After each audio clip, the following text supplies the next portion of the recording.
Folks, did you know that in Skullgirls, when you pick your color for your character, let's pick a really weird one like this, pink. When you actually get into the game, your character's portrait on the screen matches the color you picked. You can see it works for both players, and I think this is a really amazing feature. But meanwhile, if we go over to Street Fighter 6, this is not the case, and it's even more confusing because player 1 always has a red color on their life bar, and player 2 always has a blue color. So I'm blue in game, but my thing is red. He's red and his thing is blue. It's really confusing, and I wonder why do not more games implement that feature where you can see your true color.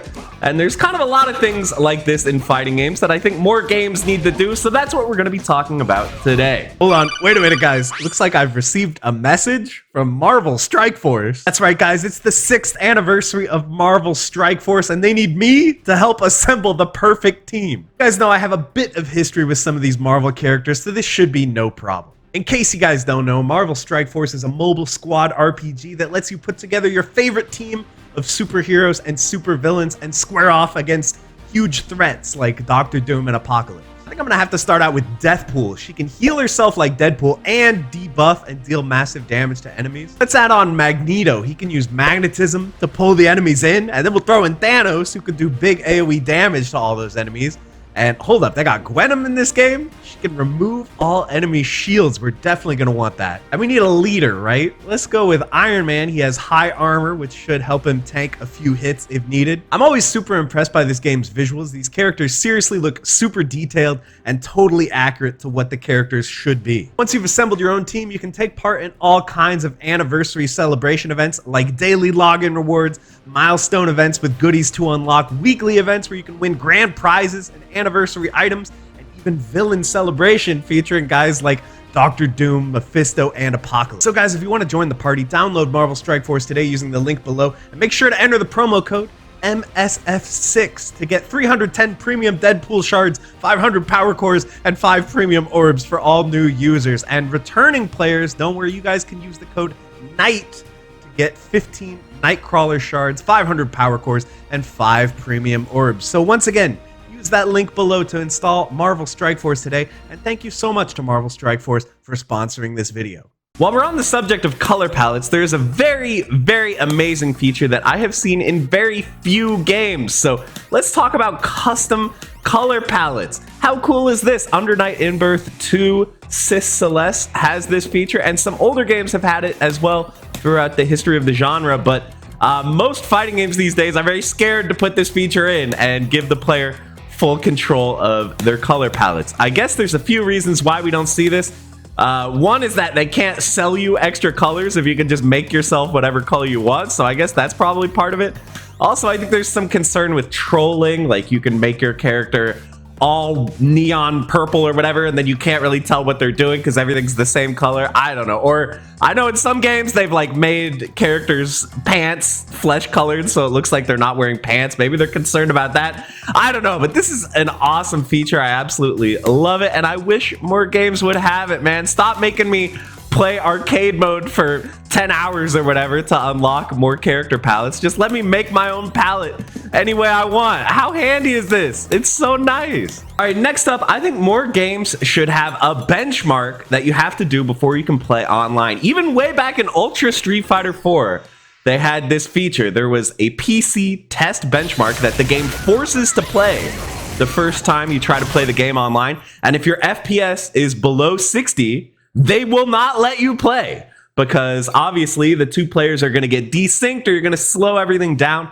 because the other player is going to have to wait for your slow PC to catch up. In my opinion, this feature is much needed in Tekken 8, where I've had tons of matches where the connection with the opponent is fine, like we have low ping between each other, and yeah, there's just tons of slowdown, especially during stuff like cutscenes. You can really tell that the opponent's computer is struggling. So I wish that there was a benchmark that you had to go to play on PC version, because this is definitely becoming a problem in a lot of games, especially as graphics become more and more intensive. Okay, so Ultra Street Fighter 4, it was ahead of its time in some ways, but it was behind the times in some other ways. And one of the big ones is the lack of mid-match spectating. So if you join a lobby and they're currently doing a match, There's nothing you can do. You just have to sit here in the dark, in the blind, and wait until the match is over. So yeah, it's kind of boring, and like sometimes you're unclear, like are they rematching in there? Like some games you don't know if they're even allowed to rematch. So it's super ambiguous and boring and weird, and yeah, it's not that fun to just sit here staring at a menu for like the 3 to 5 minutes it takes for someone to finish a match. So a lot of games now will have this feature where if you spectate mid-match, what it has to do is it plays the match at like quadruple speed to catch you up, you know, because you're behind. So it just starts playing the match at omega giga speed so that you can catch up, which is kind of funny. But I always wondered, like, why do they have to do this? In a game with rollback, theoretically, they should just be able to, you know, load in the save state for where you are in the match. And I've only seen this in a few games ever. I think the first game I ever saw this in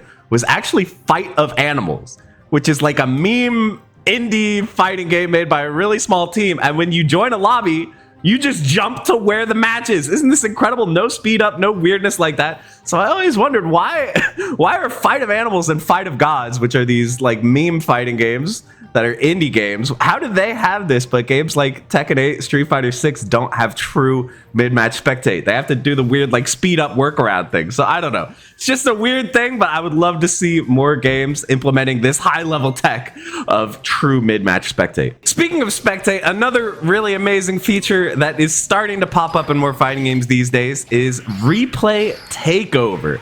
So I think the first game I ever saw have this was Guilty Gear XX Accent Core Plus R. This is an old game. And yet we can pause during a replay and we can take over. So now I can practice anti-airing. Okay, I got smoked there, so maybe that was a bad idea. But we can we can go back and try again. Let's rewind. Whoop. Okay, let's take control. And this time I'm gonna actually anti-air this guy. Oh, almost. Wait, I just had an idea. What if I? There we go. Okay, air throw. Okay. So yeah, as you can see, replay takeover is pretty handy for finding situations that you're struggling with and you know, figuring out answers to them. So yeah, Accent Core had it. And then this feature came to Tekken 8, and they really powered up this feature, because now not only can you take over a replay whenever you want and, you know, start playing through it to test out scenarios, but they even give you like tips, which I've never seen before in a game. This is so amazing. It pays attention to what you do, and it'll be like, hey, if you block this move, you can punish it like this. See, it's telling me what the recommended punish is, and if I want, I can like train and like figure out how to do the punish. Yeah, and it'll tell you like if you get hit by a throw, it'll say, hey, you could have broken this throw with this thing. So then we can go in and we can practice, you know, breaking the 1+2 grab. So yeah, really incredible stuff here from Tekken, and I wish more games would copy this feature, even though I know it's probably a ton of work they put in to making this work. I would love to see it more. Okay, just so that it doesn't sound like I'm being too nice to Tekken here, I do have one thing I want to critique about Tekken. So if you make a player match lobby in Tekken, we go in and let's say all my friends come in, and then we go, wait a minute, let's turn off rematch. Let's make it 1st to 2 so that we can get rotation going in the lobby. But you want to do that, and there's no way to do it. There's, as far as I know, you guys could let me know if I'm not understanding these menus right, but as far as I know, there is no way to change these lobby settings at all. The game doesn't let you. We have to kill the lobby and remake it with new settings. So then we got to re-invite all our friends and stuff. It's super annoying. Street Fighter 6 actually does do this one correctly. So let's say we create a Street Fighter 6 lobby. I'm in it with my friend, and then another friend joins. So let's change it to be instead of infinite rematch, it'll just be 1st to 2, save, and then that immediately applies, and instantly that setting is applied. We don't have to remake the lobby or anything like that. So yeah, it's kind of puzzling that it seems like many games actually have this issue where you can't change the settings without remaking the lobby, and I don't really understand it. So hopefully other games can catch on and start doing this the right way as well. All right, but here's one thing. Street Fighter 6 and Tekken both do this correctly, but some games don't. And that is, we can be in training mode. We're just practicing. We're just messing around, learning stuff. And then I decide, you know, I want to go online. So let's do it. So we go over here, open matchmaking settings, turn ranked matches on, and that's it. We're just instantly searching for ranked matches. And if we do it the other way, we were just playing ranked matches, we come back and we go, hold on. I want to practice against the thing that I just lost to in a match. We just turn ranked matchmaking off, We practice as much as we want. We learn the thing that we were losing to, and then we just go back in and turn it on. Pretty simple, right? This seems pretty straightforward. And yet, in some games like Guilty Gear Strive, this is not something you can do. So we're in training mode. There is not actually a way to queue up for online from here. So that's already a little bit annoying, right? It's like, okay, we have to go to the main menu. We got to go ranked. Let's do quick start, which is practice and training while looking for an opponent, which I don't think this was in the game at launch. I think they added this in a patch, but you know what? I'll take it. Okay, so we go into training this way. We pick our character, sure. Of course, we have to sit through loading again, you know, because we had to leave training and now we have to load through again. So yeah, this is all a little bit annoying right off the bat. And then to me, this is the most annoying thing by far. So let's say I just played a ranked match and I want to practice against the thing that I lost to. We have to quit training mode matchmaking if we don't want to get constantly annoyed by finding new matches popping up. We have to completely quit it. There's no way to simply pause it. So you see there's a setting here called pause matchmaking. And that does pause it, but only while the start menu is open. If I close the start menu, it starts searching again. What is the point of this pause matchmaking button? I want to just do training mode, but I can't do it without constantly getting matched with people. And I'm driving them crazy by rejecting the match every time, you know? So if you're ever searching for matches and people keep rejecting you, maybe it's because they're doing this. Oh no, opponent found, no thank you. I don't want pause matchmaking. But now I can't train with matchmaking pause, so we gotta quit training mode matchmaking altogether, which then if you do that, it kicks you out of training mode.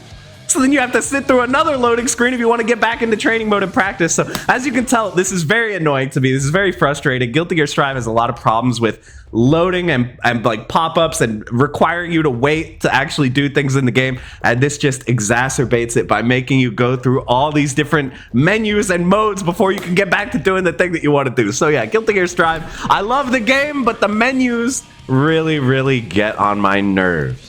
But one thing I will give Guilty Gear Strive credit for, if you guys don't know, Guilty Gear Strive has this fishing thing where you can go fishing and you'll get some stuff and you can unlock some fun stuff, including old songs from the previous game. So you can see we're getting some songs here, original bet, whatever that is. And so when you unlock these songs, you can actually use them in matches. So let me just play against an AI here. And when we go to change the music, we can set it to whatever we want, including those new songs that we're unlocking through the fishing. So, you know, maybe I would prefer to not have to unlock the songs, but at the very least, it is cool that you get all this fun music from all the games that you can use in matches. So, yeah, this seems kind of like a no-brainer that if you're unlocking this music, you should be able to use them in matches, right? And yeah, in Street Fighter 6, and keep in mind, this was a game that they marketed as having a jukebox feature. So they said this game would have a jukebox feature, which everyone thought meant you could choose what music you listen to during matches, but you cannot. You can do your character's music, opponent's character's music, stage music, or random. You can't pick specific songs, which is, you know, a little bit painful. But if we get into training mode here, let's actually go into training. They have this thing in training mode called music player. You can see it's currently disabled for me because you actually have to buy music to put in here. So we have to use real world money if we want to get this music. So let's go check it out. So in this game, they sell these fighting passes. You can see you get stuff like in-game customization for your character, and you even get music. You get Street Fighter 2, Ryu, Ken, and Chun-Li themes, which, you know, I'm like, okay, this is kind of cool. You can spend money and you get some extra songs that you can, you know, customize the game with. But no, you can't actually use this music in actual matches. Here in the Battle Hub, you can set the music to whatever you want if you have these songs unlocked. So you can see I have not purchased any of the battle passes, so I am not able to access this music feature. So that's cool. But then when you actually get into a match, you straight up can't use that music. It's only for training mode and the battle lobby. And I guess also you can go to like the gallery and listen to songs there. I guess that's what they meant by jukebox mode, was the ability to listen to the game's music like a jukebox. But let's be honest, this is not what we want. We want to be able to play the music while we play the game. So yeah, this is just a massive fumble from Street Fighter 6, in my opinion. One of the biggest things missing from the game, especially since this was something that they didn't outright explicitly say, hey, you'll be able to select whatever song you want to listen to during the match, but they definitely implied it during the marketing leading up to the game. So a lot of people thought that we were going to have a Tekken style jukebox in the game, but that just didn't happen. So yeah, kind of a bummer from Capcom, and I really hope they fix this. Okay, and there's one more thing that I want to harp on Street Fighter 6 about. I'm sorry, but this is not the only game.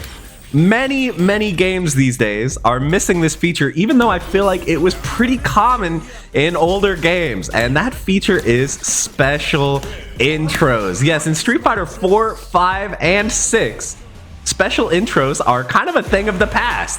So yeah, we have this whole like walk through the loading screen thing, I guess, and this is cool, but it's the same for every character. There's nothing unique about it when you play as two characters who are like, you know, known for interacting in the lore or anything like that. And then when you get into the match, it's just always the same intros. It's always the same. No matter what your opponent's character is, nothing ever changes. Which, if we go back in time to Street Fighter 3, special intros were such a cool thing in the game. You could see there were so many characters who would have unique interactions if you pit them against each other. They would have their normal character intros that they do, but then if it's Ryu and Ken, they fist bump each other because it's Ryu and Ken, you know? It's so cool. And like, all the roster had something like this with a certain set of characters. So I really miss these. It really bums me out that these are gone in 4, 5, and 6. I know it seems minor, but it honestly gives so much personality to the game, and it makes the matches feel a little bit special. And you know, that's why I gotta give credit to Tekken 8, man. It feels like maybe I've been a little overly positive towards Tekken 8 in this video. Maybe it's recency bias, you know, it's the newest game, but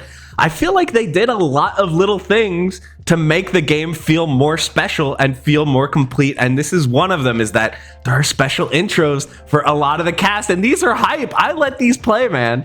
You know, I play June, and when I end up against Devil Jin, I always let the intro play. I like this one too, Asuka versus Lily. Bro, this one is hilarious too, Azucena versus Leo. Look at Leo's face, that gets me every time. But yeah, this one, Devil Jin versus June, this one is so hype, man. I just love these. So yeah, I wish that more games these days would do these. Yeah, we've had stuff like the hype moments of the Cell Scream in Dragon Ball FighterZ and stuff like that, but it gets a little bit boring overall, I think, watching the same intros every single time the game loads with your character. So having these really breaks up the monotony and gives a lot of personality. So that's the last one I wanted to include in the video.